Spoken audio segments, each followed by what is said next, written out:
You're listening to Let's Talk Creation with Todd Wood and Paul Garner, the creation show where we learn, grow, and worship. Well, it's great to be back for another episode of Let's Talk Creation with Paul Garner and Todd Wood. I'm Paul Garner. And I'm Todd Wood. Welcome to one and all. Whether you're an existing listener, long-time listener, or whether you're a new listener, it's great to have you here. Don't forget to subscribe if you haven't already done that. Do click the subscribe button. Do make sure that you like and share our episodes and tell your friends about us. We're very grateful for you all doing that. Now, Todd, we're back this week with another episode in our series about biblical chronology. Yes. This is the series that you'll remember where we're kind of looking at how creationists figure out the age of the earth from the Bible. And we've been taking our time with this series. We've been gradually working our way through the different manuscripts of Genesis to see particularly what they record when it comes to Genesis 5 and 11. That's the sort of pre-flood and post-flood genealogies. And I think it's fair to say that what we've found has been sort of confusing. There are... Yes, it has been, yeah. Yeah, so there are three different sets of numbers for both chapters. We've looked at the Masoretic text, the Hebrew text. We've looked at the Septuagint, the kind of Greek version of the Old Testament. We've looked at the Samaritan Pentateuch. And when you compare those manuscripts, there's quite a bit of difference between the time periods that's implied in each of those manuscript traditions. And in the last episode, I thought that we were probably at about the point where we could sort of move on and try to work out which of these traditions was the correct one. But you threw a spanner into the works because you said to me you had one more thing that you wanted to talk about before we got to that point. So Why don't you explain what you meant by that? Yeah. So there are other sources that record the times, the years that are listed in Genesis 5 and 11. Particularly here, we want to look at Josephus and his Antiquities of the Jews and the Book of Jubilees, both of which sort of retell the opening chapters of Genesis and record for us this chronological information that then can tell us something about, what the chronology was that they were using. Okay, so we've got these two other sources, Josephus and his Antiquities and the Book of Jubilees. These are not from the Bible. Correct. So they don't carry the same authority for the believer as the Masoretic or the Septuagint. So why are we doing this episode? Why are we looking at extra biblical sources, Todd? Right. So far we've sort of treated this like, I don't know that we have. We've kind of implied as we've gone along here that there are a limited set of choices on the chronological stuff. And we've tried to figure out, we've tried to propose ways of thinking about how one might have changed into the other, right? And so we've said, for example, if it's just a choice between the Septuagint and the Masoretic, then you could imagine one of two scenarios. Either you could imagine Jewish rabbis unhappy with the way the Christians were talking about the chronology of Genesis 5 and 11 as foretelling the coming of Jesus. They were using it in a sort of allegorical, symbolic way to say that it was a prophecy of Jesus. And so you can imagine the Jews were unhappy about that, and the rabbis decided, let's just change things up and make it so that that's not happening. The other possibility is that you could imagine the translators of the Septuagint, who were working in Alexandria, Egypt, knew about the Egyptian chronologies, and they knew that the Egyptian chronologies were very old and very long. And they saw the biblical chronology and they said, this isn't very long. we need to stretch this out a little bit. And so they made their chronology a bit longer. So you can imagine scenarios to give either one of those, either the Masoretic Hebrew numbers or the Septuagint Greek numbers, the priority of being the first ones. And we don't have manuscripts from that early period. We've already mentioned that the earliest we have is that one Byzantine text fragment that we talked about in I think it was the one of those episodes, Masoretic or Septuagint episode. I can't remember. The number episode. It was the numbers, when we were crunching the numbers. That was the one. Right. And okay. we talked about the manuscript evidence, and we just don't have manuscript evidence from the time period sort of between when the Masoretes would have standardized the text about 400 years after Christ, in the year of our Lord 400, right? AD 400. Or from the time of the translation of the Septuagint, which would be about 200 BC. So, you got a 600-year period there where you don't have manuscript evidence to tell us what was going on at that time.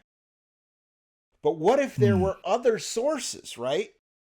Maybe a commentary on the Bible that had the numbers. And so maybe you could, use those commentaries to tell you about what the manuscripts were like at the time that those texts were produced. And so that's basically what I'm thinking about here. These Josephus' Antiquity of the Jews and the Book of Jubilees are all very early. They're all coming from that time period in which we're hypothesizing that there were changes to the chronology, and so maybe they're going to tell us something about the state of the biblical texts when they were written, or what kind of texts they were using when they were written. So not scriptural, but a witness to what Scripture had to say. Sure. So that makes a lot of sense. I guess my next question is why these two particular documents? Why those in particular? Tell us about them. Yes. So on the one hand, they're the ones that I know about that have these numbers recorded. So that was point number one. But point number two, why would we look at them? Because Josephus's Antiquities, that's written sort of at the close of the 1st century. So after the destruction of Jerusalem, basically at the close of the apostolic period is when Josephus is writing his. So if you think that, let's say, the Septuagint numbers were first and the Masoretic numbers came later, then it would make sense that Josephus would be using a Septuagint chronology. And if you think that the Masoretic was first and the Septuagint was this other version that was floating around at the time, it could go either way, right? So you might not get all the definitive information from Josephus. But Jubilees, that's the less well-known thing, I think. Josephus, I think a lot of people know about Josephus and the Antiquities. Jubilees is kind of more obscure, I think, in the popular Christian mindset. But we have manuscripts now of Jubilees from Qumran, from the Dead Sea Scrolls. We have at least 14 different copies of Jubilees. So we know that it existed at the time of the apostles and before that. We know it was written in Hebrew. So those manuscripts are written in Hebrew.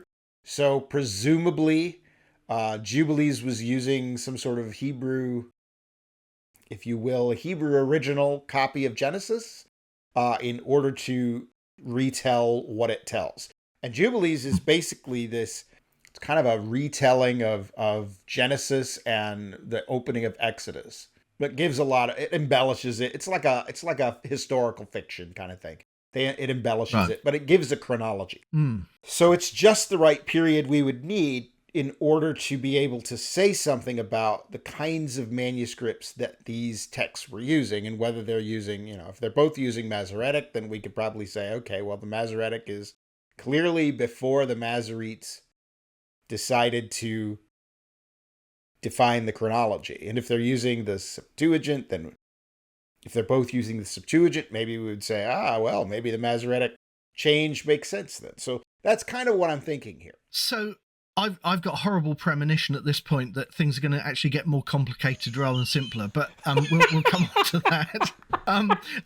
Okay, so where best to begin? I guess we should start with the more recent of these two compositions, which is Josephus. What information do we find in Josephus? What can you tell us about the antiquities? Okay, so if we just jump to the punchline, so book 1 of Antiquities is retelling those sort of early chapters of Genesis, the primordial history. It is embellished, so we get all sorts of information that is definitely not in the Genesis text. So it's a historical fiction as well. But we get in multiple places in book 1, we see that Adam was 230 when he begat Seth. In chapter 3 of book 1, it records the Genesis 5 genealogy. And we see that the first 7 generations from Adam to Enoch have begetting ages that match exactly what's in the Septuagint. And then we see that Noah's father Lamech also has a begetting age that matches the Septuagint. And then Methuselah's begetting age matches the Masoretic. And I think we mentioned that before when we talked about the Septuagint numbers. So the chronology closely matches that which is recorded in the Septuagint, which puts the flood in the year 2262 after creation, which is after the death of Lamech and after the death of Methuselah. So nobody's surviving the flood in Josephus' recording. Okay, so far so good. It matches the Septuagint. Chapter 6 of book 1 in Antiquities records the Genesis 11 genealogy. And Josephus follows the Septuagint begetting ages pretty closely, but there are a couple of differences. There are actually 4 differences. The first one, and we mentioned this before, there's that weird Canaan, right? That extra Canaan in that chapter. And that name is missing from Josephus' recording of this chapter. So that's curious. The begetting ages of Ru and Serug are switched from what we find in the Septuagint. But I don't think that one's terribly important because you're talking about 130 versus 132. So I can easily imagine a simple scribal error there, getting those switched around. We see Abraham's father, Nahor. He begets at 120 instead of 79, as it is listed in the Septuagint. And then finally, Arphaxad, which is the son of Shem, the grandson of Noah. Arphaxad is born 12 years after the flood instead of 2. But otherwise, the chronology pretty closely aligns to the Septuagint. You could imagine that Josephus is using kind of a version or a variation of the Septuagint. There are 993 years from the flood to the birth of Abraham. So, yeah. Okay, so Josephus basically follows the Septuagint most of the time, except for those few places when he doesn't. That's kind of what you're saying. Sort of. The chronology part is clearly related to the Septuagint, I think. It's hard to get away from that when Genesis 5 numbers are matching so closely to the Septuagint. The Genesis 11 numbers match pretty well, a couple of discrepancies here and there, in the weird case of missing Canaan. That's a little odd. And so that's really a curious thing. Now, when I was researching this, I consulted the original Greek version of Josephus, because Josephus wrote Antiquities in Greek. So what that means then, and you've probably, if you grew up with like a King James version of the Bible, you might have noticed in the New Testament, they spell the names of the Old Testament people weirdly, right? So you might have noticed sometimes Noah is spelled Noe or something like that instead of Noah.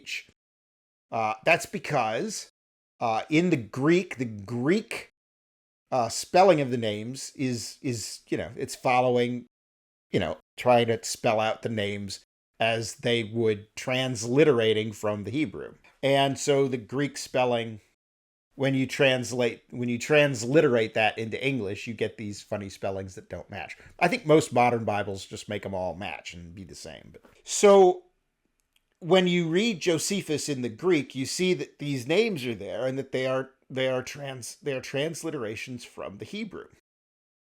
Now, what struck me about this that was really strange to me was you would think that if Josephus had a copy of the Septuagint or a variation of the Septuagint in front of him as he was making his little annotations and expansions and embellishments and so forth, that he would just copy over the names in Greek as they were spelled out in the Septuagint.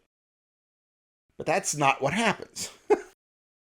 In Genesis 5, we find the names Enos, Mahalalel, Enoch, and Noah are all spelled differently in Josephus than in the Septuagint.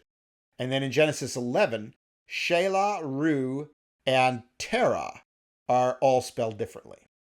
Now, a few of these are just one letter off, like Enos and Enoch.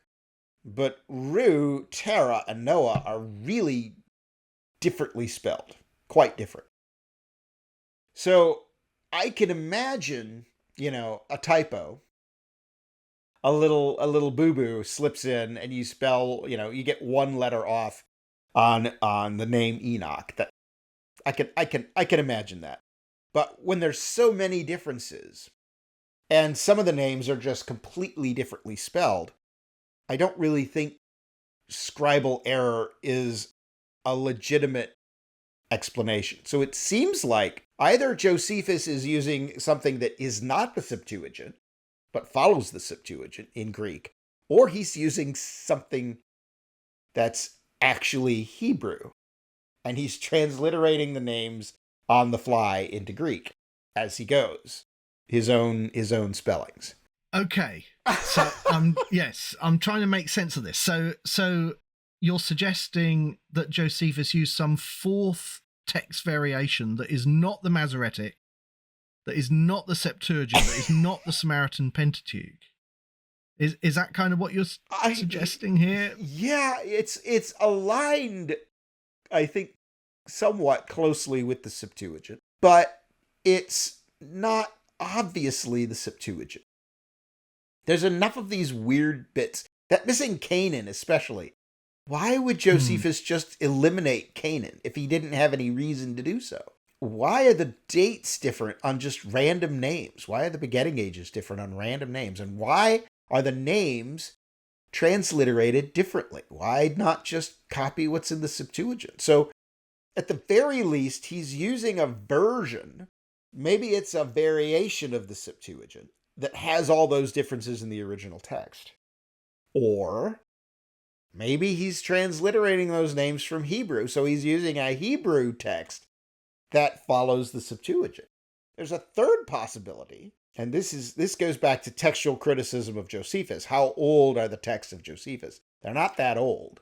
They're about as old as the most complete Masoretic Old Testaments, so they're about 1,000 years old. Maybe you had some Christians coming along and trying to change the numbers around. But that doesn't really adequately explain it either, because you'd think if Christians were meddling with it, they would make all the numbers line up exactly with the Septuagint. So that makes me think, no, that doesn't work either. So something funny is going on with there. But he seems to be using something clearly related closely to the Septuagint. So my premonition is coming to pass. Josephus I was hoping was going to make things simpler, but he's now making things somewhat more complicated. Yeah, I'm afraid so. Yeah. Evidence kind of does that sometimes. Yeah. But we've set this problem up as kind of a dichotomy between the Septuagint versus the Masoretic. Yeah. And we've proposed the idea that, okay, maybe there was an early phase where, the Septuagint changed from what was originally preserved and faithfully preserved in the Masoretic. And we've proposed also that maybe the Masoretic was changed from what was faithfully preserved in the Septuagint. But it's always been a dichotomy, two options, either this one or that one. And maybe what we're seeing here is that there is a lot more to this story. Maybe, the Samaritan complicates matters with its weird version of the chronology. And now we've got Josephus with yet what appears to be something related to the Septuagint, but not the Septuagint. And so that makes me think the story is really a lot more complicated. Maybe we've got a lot of scribal, just flat out scribal error that is being corrected in various ways by various scribes over time. But it's in the right period when we think these changes happened. So that's good. But it does make things, it's not as simple as saying which one is right. The Hebrew Masoretic or the Greek Septuagint. Yeah. Yeah. And that so I don't really like that confusion. I was looking for clarity. Yep. And what we've got seems to be more confusion. So okay, so that's Josephus.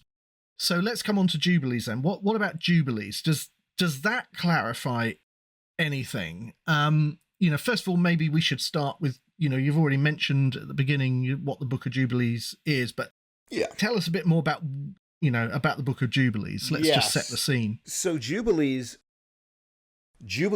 is a book that basically retells the story of Genesis and Exodus, the beginning of Exodus, but it does so by framing it in the context of the year of Jubilee. Now, you might remember your Leviticus, which I'm sure everybody reads faithfully every year because it's a great book. If you like reading about the priests inspecting bald men and what kind of sacrifices you should make, it's just scintillating. You can't put it down, right?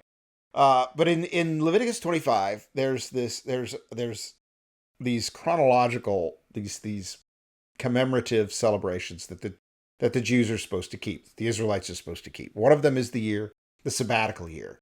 So about the Sabbath. Every seventh day is this is the Sabbath that Israel is supposed to keep. And then there's also a sabbatical year, which is every seventh year they're supposed to let the ground have a rest. And they're not supposed to plant their crops. But they're supposed to just trust the Lord to provide them with enough crops in the sixth year to feed them through the seventh year. And frankly, into the eighth year, because if there's no crop in the seventh year, then they need food to eat before they plant again in the eighth year. Okay, so there's that. And then there's the year of Jubilees, which is the seventh sabbatical. And the seventh sabbatical is the special year in which not only do you have the land laying fallow, but debts are to be canceled and slaves are to be set free. So the way the Lord sets it up, the inheritance of the Israelites is intended to be permanent. And so if you get into a financial crunch and you have to sell your ancestral land, or worse, you have to sell yourself into slavery, God set it up so that that's not a permanent state, that the land is to revert back to the people he gave it to, or the descendants of the people he gave it to, and the slaves who put themselves into indentured servitude are supposed to go free as well. So that's every 49 years that happens. And so the author of Jubilees here is absolutely obsessed with this. And he wants to create this chronology that's centered on these Jubilees. So when you read Jubilees, they're constantly telling you, in this Jubilee, in this week, which the week there is referring to the sabbatical cycle, the 7-year cycle, and in this year. So the 30th Jubilee in the 3rd week in the 4th year. That kind of thing happens all through the book of Jubilees. Every time it talks about something, it's telling you about that chronology. Mm. And it's designed intentionally. It's not just some random set of Jubilees, but it's designed intentionally so that the reception of the law on Mount Sinai, when Moses went up to Mount Sinai and God gave him the 10 Commandments and the rest of the law, that happens on the 50th Jubilee. So you can see the author of Jubilees here is highly motivated to make sure that all these numbers add up to 50 when he gets done. All the Jubilees end up with 50, so that when Moses goes up on Sinai, that's the 50th Jubilee. So this is a manipulated chronology. So we're going to have to, this is kind of like when we talked about the Samaritan, where the Samaritans have this motive to change and be different from the Masoretic text. Same deal here. This Jubilees author has a motive for changing the chronology.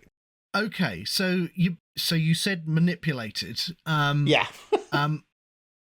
When you say are the Genesis 5 and 11 genealogies given? Are they recognizable? You know, what can we say about those? Sure, they're definitely there, and they are highly embellished.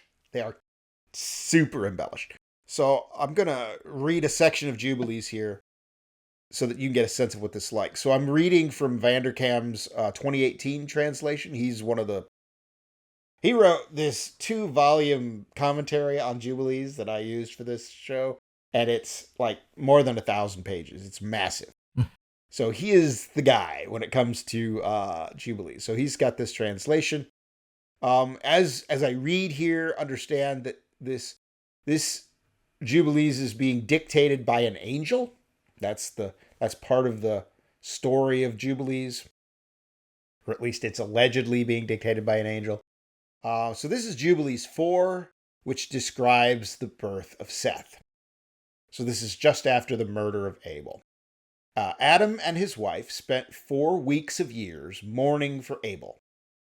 Then in the 4th year of the 5th week, they became happy. Adam again knew his wife, and she gave birth to a son for him. He named him Seth because he said, "The Lord has raised up for us another offspring on the earth in place of Abel, for Cain had killed him." In the 6th week, he became the father of his daughter Azurah. In the 5th week of the 5th Jubilee, Seth married his sister Azurah, and in its 4th year, she gave birth to Enosh for him.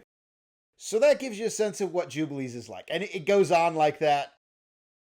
It gives you all sorts of detail.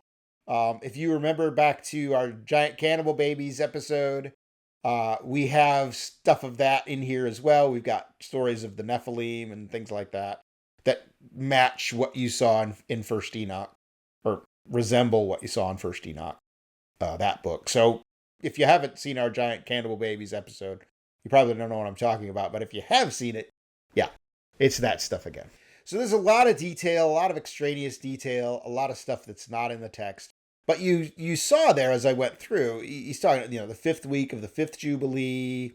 He marries his sister Azurah. It's 4th year. She gave birth to Enosh for him. So you can figure out, you do very simple math, and figure out what year that is.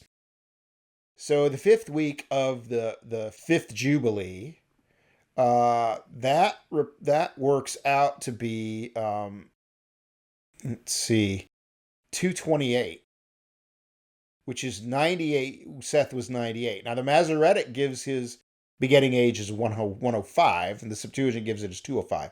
Now the Masoretic is exactly 7 years off from Seth's begetting age in Jubilees, which makes me think that's one of those weeks, right? So maybe the weeks got a little off in the scribal accounting. If you look at Seth's birth, it took place in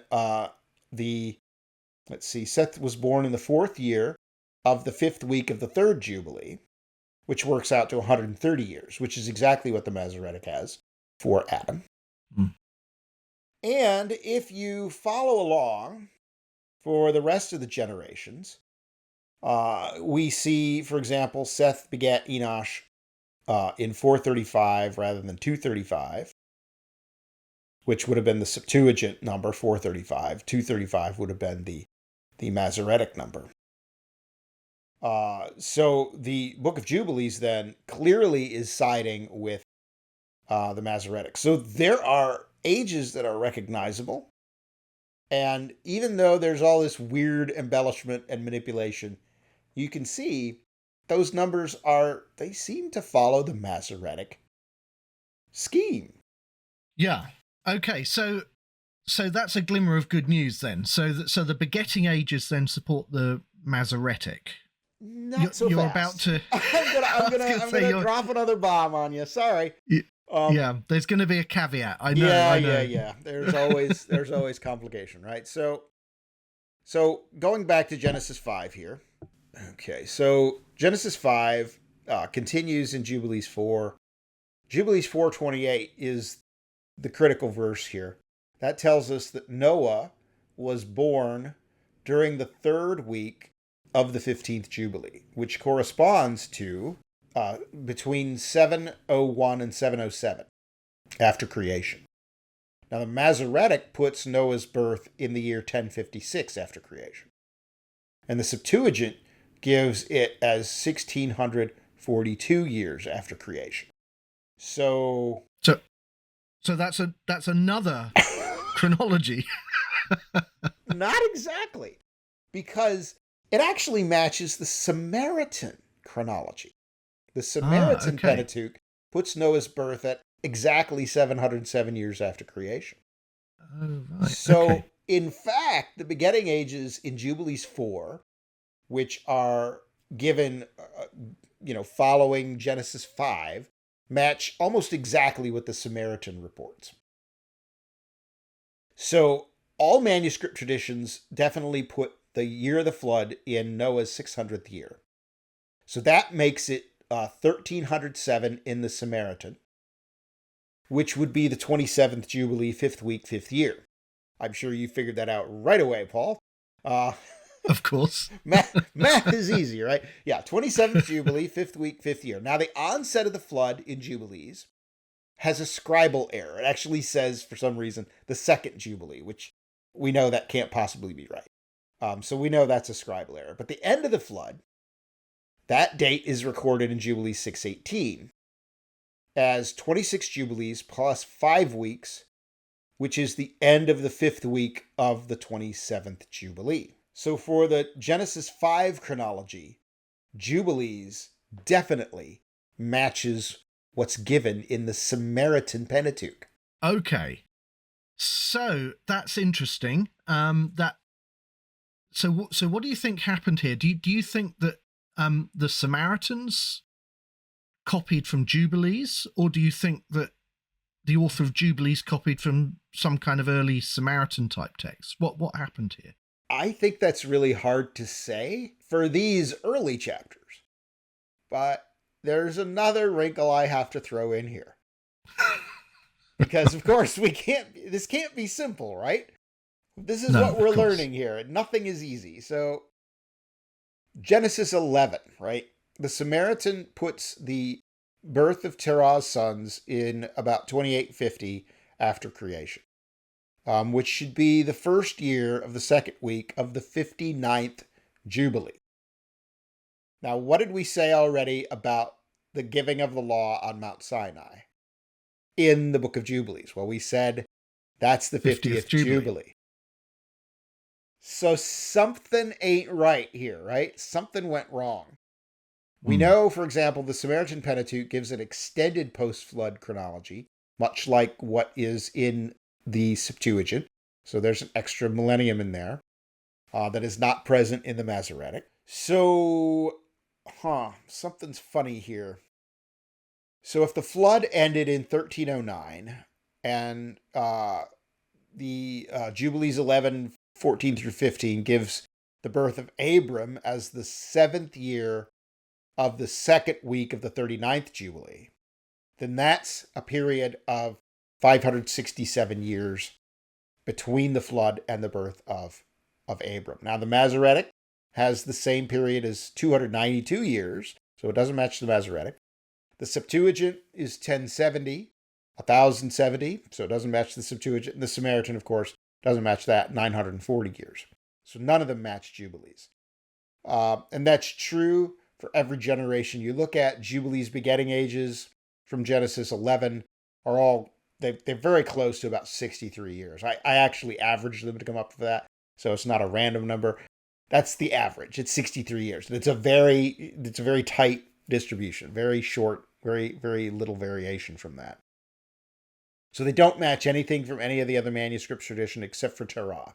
Terah, Abram's father, begets at 70 years old. So, if I was sort of trying to interpret what's going on here, I would say that the author of Jubilees, with his chronological interest in making everything work out to this sequence of Jubilees, he's gotten a little nervous by this point in his writing, as he's been happily recording all the stories of the Nephilim and all the fallen angels and all the weird stuff from before the flood.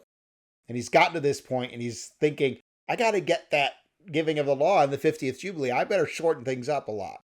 So, I suspect that's what's maybe happening here, is that he was following perhaps an early Samaritan manuscript, and then decided I better shorten things up to make sure we hit the 50th Jubilee. Yeah, I see. So he's got this kind of ulterior motive, which probably means he's not a completely reliable witness, to any manuscript, because he's deliberately sort of changing things. Yes. But is there anything that we can sort of take from this, that we can learn from this post-flood chronology and Jubilees? Is there anything that we can learn from that? There is one really important thing. It's super important. You remember the extra Canaan in Genesis 11, right? So in the Septuagint, there's Canaan, son of Arphaxad, father of Shelah. In the Masoretic, Arphaxad begets Shelah, no Canaan. And that's a big deal. And we already said that Canaan is missing from Josephus. And here in Jubilees, in Jubilees chapter 8, verse 1, we have the missing Canaan. He's here in Jubilees.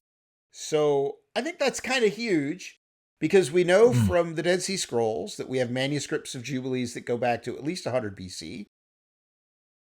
So that extra Canaan is not recent. It's not young. It's old. It's an old tradition.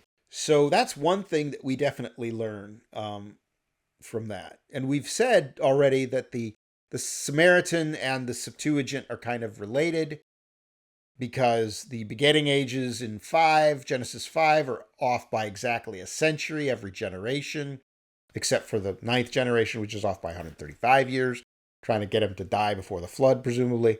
So if there's a relationship between the Samaritan Pentateuch and the Septuagint, and Jubilees records the missing Canaan and the Samaritan Pentateuch chronology in Hebrew, and if Josephus is using a Septuagint-like chronology while transliterating the names, it sure sounds like there was a Septuagint Samaritan-type chronology being passed around that's written in Hebrew, which I think is really important, because if you think that the Septuagint was translated in order to and this chronology was manipulated at that point to make it longer for the Egyptian chronology, then why would there be a Hebrew version floating around? But it sure sounds like somebody had a Hebrew version of that chronology that were being passed around at the time. Right. So that's really interesting and potentially, very significant. Can we verify any of this from the Dead Sea Scrolls? Okay, so we've missed out a lot in the series on the Dead Sea Scrolls. The Genesis fragments there don't record 5 or 11. We have one word from chapter 5, and we only know that one word because it's on the same fragment as chapter 4, so you can sort of see that one word there must be from 5. That's it. That's all we got. But because Jubilees is obsessed with this chronological framework, and because Jubilees stretches out that primordial history for such a long period in the book, the odds are pretty good that there's going to be some fragments that record relevant information, and in fact they do.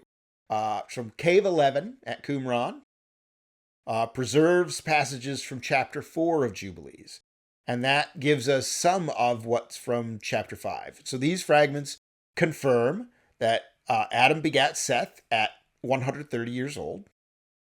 Another fragment confirms that Adam's great-grandson Kenan begat his son Mahalalel 395 years after creation, which is precisely the sum of the first 4 generations begetting ages in the Masoretic and the Samaritan Pentateuch. And it also confirms that Adam died at 930 years old.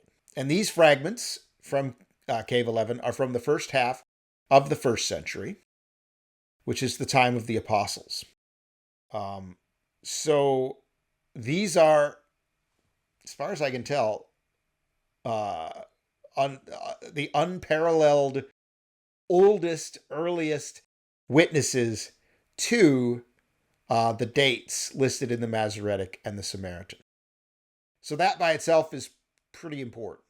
So I think we can sort of discount the idea that the Masoretes received a chronology in Hebrew that matched exactly what was in the Septuagint, and then modified it arbitrarily to fit something else. That doesn't seem to be the case. Those numbers that match in the Masoretic and the Samaritan are already present during the time of the apostles. So we can kind of rule out one scenario, but that's about it, unfortunately.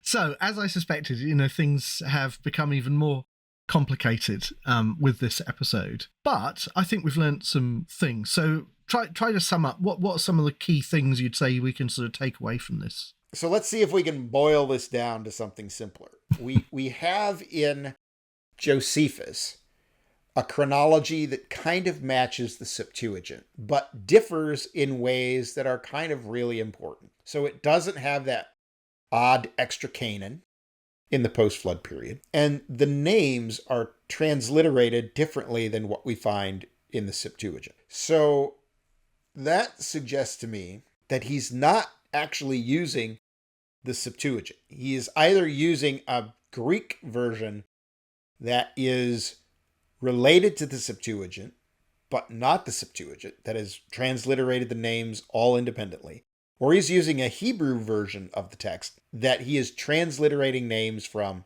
all by himself, on the fly, making up his own spellings. So that's Josephus. In Jubilees, we have a manipulated chronology that's intentionally altered and changed, and that chronology starts off matching pretty well with what you see in the Masoretic, but also, as we discovered, exactly matches the shorter chronology, the even shorter chronology of the Samaritan Pentateuch. So, yeah, that's complicated. And we know that Jubilees, we know Josephus, because Josephus tells us about, for example, the destruction of Jerusalem and what happened after. So Josephus we can pin down chronologically really, really well. We know it's the end of the 1st century AD.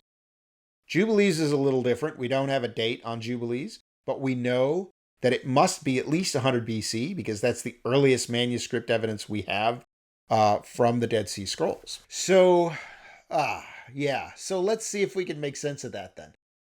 We said that we can rule out the idea that the Masoretic text just wholesale, the Masoretes, when they got ready to standardize the biblical text, just went through and willy-nilly modified everything on their own to make the chronology not fit with Christian symbolic readings about the coming of Jesus.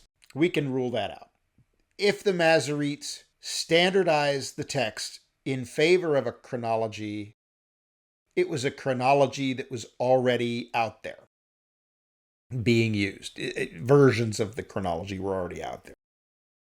So I think we can rule out the idea that this was just, something that the Masoretes invented, the chronology of the Hebrew that we have in our Bibles. And if that's the case, then I would expect there to be a period of time where you have different chronologies floating around, some of which are, matching sort of the Masoretic scheme, some of which might match the Septuagint scheme, some of which might, as in the case of Jubilees, be intentionally modified to be a completely different chronology. And that's what we seem to get, right? So, yeah. On the one hand, this is good. This is kind of what we think we should find when we go digging into this. That on one level, it's not getting simpler, it's getting more complicated because there's a lot of different scribal variations of these chronologies. And yeah, picking one is going to be difficult, which I think is really important. And I think that's important because I don't want people to get the idea that we just have to find an excuse to say that the Masoretic is the right answer. That, creation must be 6,000 years old. Bishop Ussher's 4004 BC is the right year because it was in the margin of my Bible growing up. We have to sort of jettison that thinking, I think, and start thinking about this in a little more sophisticated terms. And I think Josephus and Jubilees really encourage us to do that. There is a second thing I think we learn here that I think is very important. Now, Paul, you and I have been around in the creation evolution world for a very long time. I think it feels like 6,000 years. You started in the 80s, is that right? Yeah. Started writing in the 80s. Yeah, I started in the early 90s. Yeah, we're kind of the same generation here. And in all of that time, I've run into Christian critics of creationism, young age creationism, who have made the claim that, you guys are the first people to ever put this out there as a chronology, right? This is a modern invention. Bishop Ussher is the first guy that really did this, and you guys take him literally, and this is all very recent stuff, and it's not really what the Bible intended when it put those numbers there, right? The numbers are essentially a symbolic thing. And I know that's oversimplifying things, but I have been told that definitely by people. We're the first people who've done this. I mean, I've heard, Paul, I remember one time on your blog, your old blog that you had, you got into a discussion with a dude who insisted that Cain marrying his sister was invented by Ken Ham. Yeah. Oh, yeah. I remember that discussion vividly because I remember both of us went back to the church fathers and showed quotes that showed that this is an extremely old idea. But no, that guy was insistent. Yeah. Nah, I didn't hear about it until Ken Ham started saying it. So Ken Ham invented it. Yeah. Anyway, so yes, I know there are more sophisticated people out there who understand that this sort of chronological thinking has been going on for a very long time, longer than Bishop Ussher. But there are others who just think, creationists invented this whole thing ourselves. And here we have in Jubilees and in Josephus another witness to this ancient, what do you call it? Chronologizing, I guess. So we have examples from the early church fathers where they're explicitly adding up these ages in the Old Testament to figure out how old things are. Theophilus of Antioch is one example of that. And he's in the 2nd century AD. And here we have a place that isn't even Christian, right? Two texts that are explicitly not Christian. Jubilees is pre-Christian, Josephus is Jewish. And they're both looking at these numbers in Genesis 5 and 11. Whatever version of the numbers they're using. And they're drawing out of it a chronology, right? So Jubilees in particular, I mean, Josephus sort of adds up the numbers and he explicitly tells us how many years there were before the flood, from creation to the flood and so forth. But Jubilees, if nothing else, for all of its weird embellishments and legends that it weaves into its story, Jubilees is an absolute masterpiece of mathematics. Where this guy, this author, to go through the Old Testament and convert all of those begetting ages into Jubilees, years, weeks, and years, and to get it all working out so that you can literally look at it and go, yeah, that matches exactly what's in the Samaritan Pentateuch. That's crazy. That's amazing that he's able to do that. So he's definitely the author of Jubilees, at least 100 BC, probably earlier than that. He is certainly recognizing Genesis 5 and 11 and the entire early chapters of Genesis as recording a history with a chronology. He's using those chapters as a chronology. It is not a recent Christian abnormality for us to look at those chapters and think, hey, I bet we could calculate how long ago Adam was created. It is extremely old, and it stretches back into the pre and extra Christian days, right? Josephus is living at the beginning of the church, but he's Jewish, and Jubilees is pre-Christian. So we have this habit, this recognition of this chronological stuff well before you and I came along and started talking about how old the Earth is and whether radiometric dating works and all that other stuff. This is not some weird creationist aberration at all.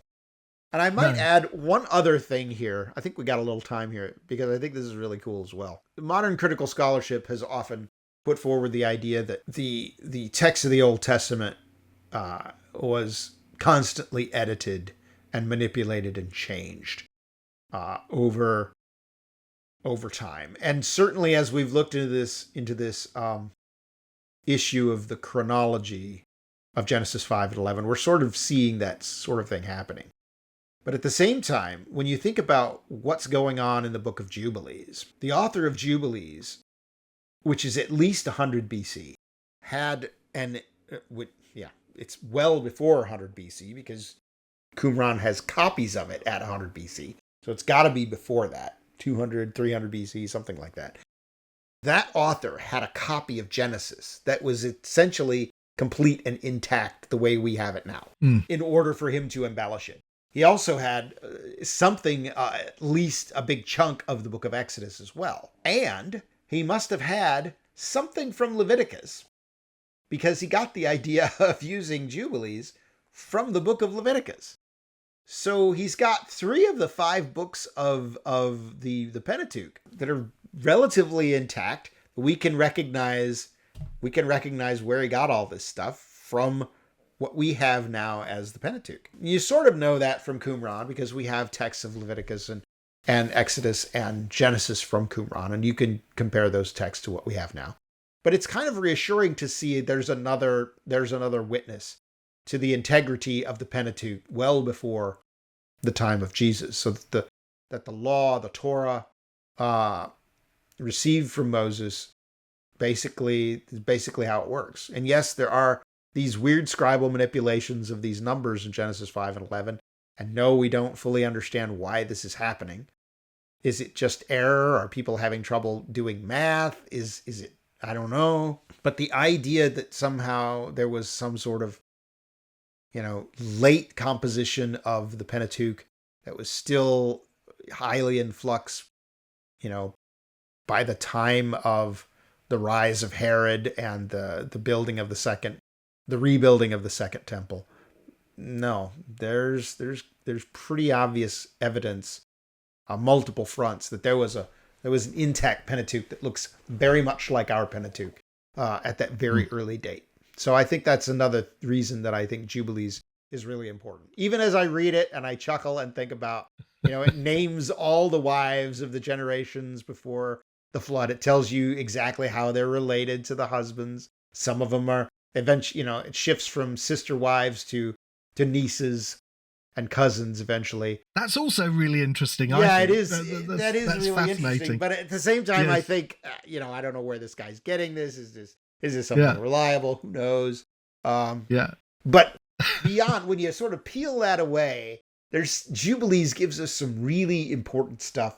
And I think it's really cool. And I wish more people knew about it. Even though, you gotta read it with a grain of salt, because Yeah. there's some fantastically hilarious stuff in there. Yeah. And I don't know where he's coming up with some of that stuff.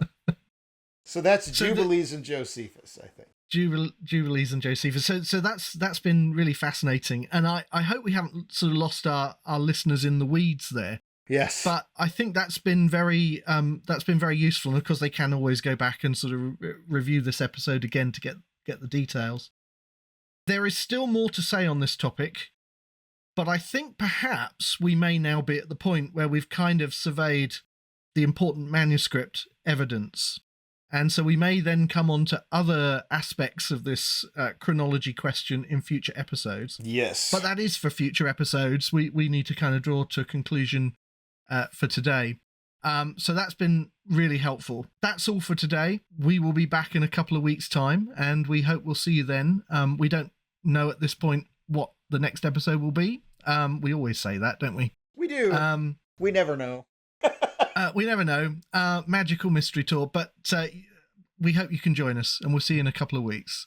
See you then. Thanks for listening to this episode of Let's Talk Creation. For more information, visit us at letstalkcreation.org, where you'll find an archive of past episodes and all our show notes. If you'd like to leave a comment or make a suggestion, you can find us on all the major social media platforms. Let's Talk Creation is brought to you in the U.S. by Core Academy of Science and in the U.K. by Biblical Creation Trust. As a listener-supported ministry, we are grateful for all of your financial support. Find out how you can make a contribution at our website, letstalkcreation.org. Also remember to like, subscribe, and share this episode with your friends. Thanks, and see you next time.